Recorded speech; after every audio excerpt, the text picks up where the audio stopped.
friends, welcome to VIP kitchen. இன்னைக்கு நம்ம VIP kitchenல chutney recipe தான் பண்ண போறோம். இட்லி தோசைக்கு ஏத்தாப்ல நல்ல கார சாரமா தேங்காய் சட்னியும் அது கூட கொஞ்சமா தக்காளி சட்னியும் பண்ண போறோம். இது ரெண்டுமே பாத்தீங்கன்னா இட்லி தோசைக்கு ரொம்பவே நல்லா இருக்கும். சோ இப்போ வாங்க எப்படி செய்யலாம்னு வீடியோக்குள்ள பார்க்கலாம். பார்த்துட்டு எப்படி இருந்துச்சு அப்படின்றத உங்களோட கமெண்ட்ஸ்ல எனக்கு சொல்லுங்க. தேங்காய் சட்னி பண்ணுறதுக்கு நான் இங்கே அரை மூடி அளவுக்கு தேங்காய் எடுத்து வச்சுருக்கிறேன். அரை மூடி தேங்காய்க்கு நம்ம 1.5 ஸ்பூன் அளவுக்கு பொட்டுக்கடலை சேர்க்கணும். பொட்டுக்கடலை வந்து ஜாஸ்தி சேர்க்காதீங்க, 1.5 ஸ்பூன் சேர்த்தாலே நம்மளுக்கு போதும். அது கூட வந்து பார்த்திங்கன்னா ஒரு சிறு துண்டு இஞ்சி வந்து இந்த சைஸ் தான் எடுத்துருக்கிறேன் பாருங்கள். இது கூட 3 வெள்ளைப்பூடு. இதில் வெள்ளைப்பூடு வந்து பார்த்திங்கன்னா இது ரொம்ப சிறு பூடாக இருக்குது, அதனால் 3 வெள்ளைப்பூடு எடுத்துருக்கிறேன். சப்போஸ் கொஞ்சம் வெள்ளைப்பூடு வந்து பெரிய சைஸாக இருந்துன்னா நீங்கள் 2 இல்லாட்டி 1 சேர்த்துக்கோங்க, அது போதும். இது கூட ஒரு 5 பச்சை மிளகாய் எடுத்து வச்சுருக்கேன். பச்சை மிளகாய் வந்து 5 சேர்த்துருக்கேன். இது வந்து நல்லா காரமாக இருக்கும். நம்மளுக்கு இந்த தேங்காய் சட்னி எப்பயுமே வந்து நல்லா கொஞ்சம் காரமாக செய்யணும், அப்போ தான் நல்லா டேஸ்ட்டு கொடுக்கும். இது கூட தாளிக்கிறதுக்கு கொஞ்சம் கருவேப்பிலை எடுத்து வச்சுருக்கேன். இப்போ இது எல்லாத்தையும் வந்து நம்ம மிக்ஸி ஜாரில் ஆட் பண்ணிக்கலாம். தேங்காய் வந்து பார்த்திங்கன்னா நீங்கள் வந்து துருவி ஆட் பண்ணிக்கோங்க, இல்லாட்டி சிறு சிறு துண்டுகளாக எடுத்து நம்ம மிக்ஸி ஜாரில் ஆட் பண்ணிக்கலாம். தேங்காய் வந்து பார்த்திங்கன்னா நான் அந்த மாதிரி பெரிய பீஸாகவே ஆட் பண்ணிக்கிட்டேன். இது கூட கொஞ்சமாக நம்ம அந்த 1.5 ஸ்பூன் பொட்டுக்கடலை எடுத்து வச்சோம் பார்த்தீங்களா, அந்த இதை வந்து ஆட் பண்ணிக்கலாம். இது கூட ஒரு சிறு துண்டு இஞ்சி,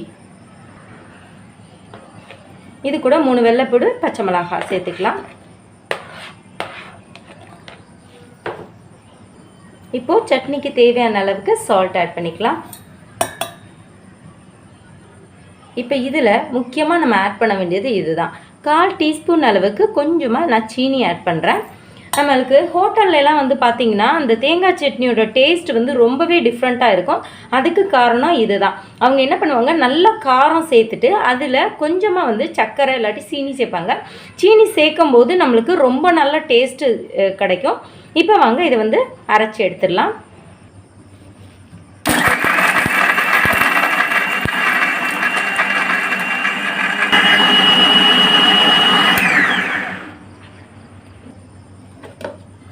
பாருங்கள், நம்மளோடது நல்லா அரைஞ்சிருச்சு. இப்போ இதை வந்து ஒரு பவுலுக்கு ட்ரான்ஸ்ஃபர் பண்ணிக்கலாம். இப்போ இதில் நம்ம தாளிப்பு ஆட் பண்ணிக்கலாம்.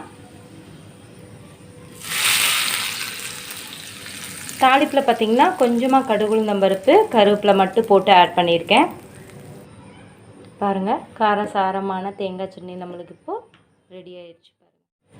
தக்காளி சட்னி பண்ணுறதுக்கு நான் 2 மீடியம் சைஸ் தக்காளி, 2 மீடியம் சைஸ் வெங்காயம் எடுத்து வச்சுருக்கிறேன். அது கூட 5 காஞ்ச மிளகாய், 6 பல் பூண்டு எடுத்து வச்சுருக்கிறேன். இஞ்சி வந்து பார்த்திங்கன்னா இந்த அளவுக்கு ஒரு சிறு துண்டு இஞ்சி நம்ம சேர்த்தாலே போதும்.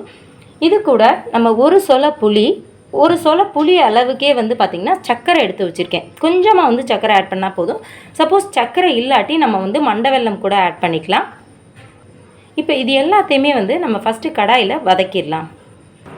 கடாய் நல்லா காஞ்சதுக்கப்புறமா அதில் 1 ஸ்பூன் அளவுக்கு மட்டும் நான் ஆயில் சேர்த்துக்கிறேன். ஆயில் ஹீட் ஆனதுக்கப்புறம் நம்மளோட வரமிளகா, வெள்ளைப்பூடு, இஞ்சி இது 3ஐயும் வந்து நான் ஆட் பண்ணிக்கிறேன்.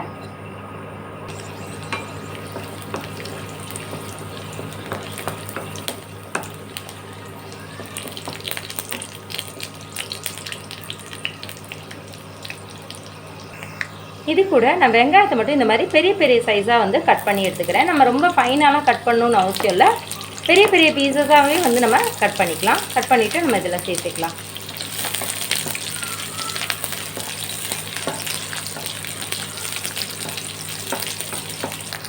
தக்காளி வந்து பார்த்திங்கன்னா இந்த மாதிரி ஜஸ்ட் லைட்டாக வந்து தக்காளியில் ஒரு கீரல் வந்து போட்டிங்கனாவே போதும். இந்த மாதிரி கீறிட்டு நம்ம இதை வந்து தக்காளி ஆட் பண்ணிக்கலாம்.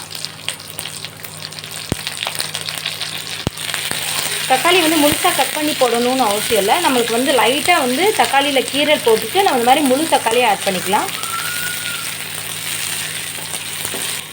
இப்போ இது கூட நம்ம மல்லி இலை ஆட் பண்ணிக்கலாம்.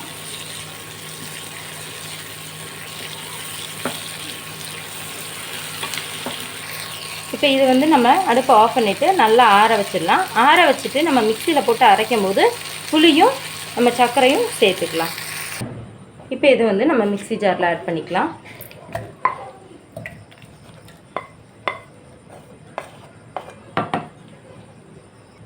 இப்போ இது கூட புளியும் சர்க்கரையும் ஆட் பண்ணிக்கலாம். இப்போ இது எல்லாத்தையும் நம்ம நல்லா நைஸாக பேஸ்ட்டாக அரைச்சி எடுத்துக்கலாம். பாருங்கள், இந்த அளவுக்கு நம்ம நல்லா நைஸாக பேஸ்ட்டாக அரைச்சாச்சு. இப்போ இதை வந்து தாளிச்சிடலாம். கடாய் நல்லா காஞ்சதுக்கப்புறமா அதில் 1 ஸ்பூன் அளவுக்கு நான் ஆயில் சேர்த்துக்கிறேன். கொஞ்சமாக கடுகு உளுந்தம் பருப்பு 1 டீஸ்பூன் அளவுக்கு, கருவேப்பிலை கொஞ்சம் ஆட் பண்ணிவிட்டு இதில் வந்து நம்ம தக்காளி அரைச்சி வச்சுருந்தோம் பார்த்தீங்களா, அதை வந்து இதில் சேர்த்துக்கலாம்.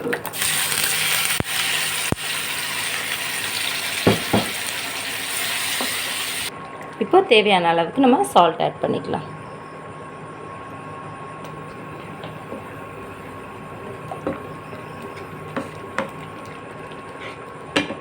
அவ்வளோதான், நம்மளோட தக்காளி சட்னி இப்போ ரெடி ஆயிடுச்சு. இப்போ இதையும் நம்ம சர்வ் பண்ணிடலாம். சூடான தோசை, காரசாரமாக தேங்காய் சட்னி அண்ட் சுவையான தக்காளி சட்னி. ஸோ கண்டிப்பாக செய்து பாருங்கள். எப்படி வந்துச்சுன்றதை உங்களோட கமெண்ட்ஸில் எனக்கு தெரியப்படுத்து.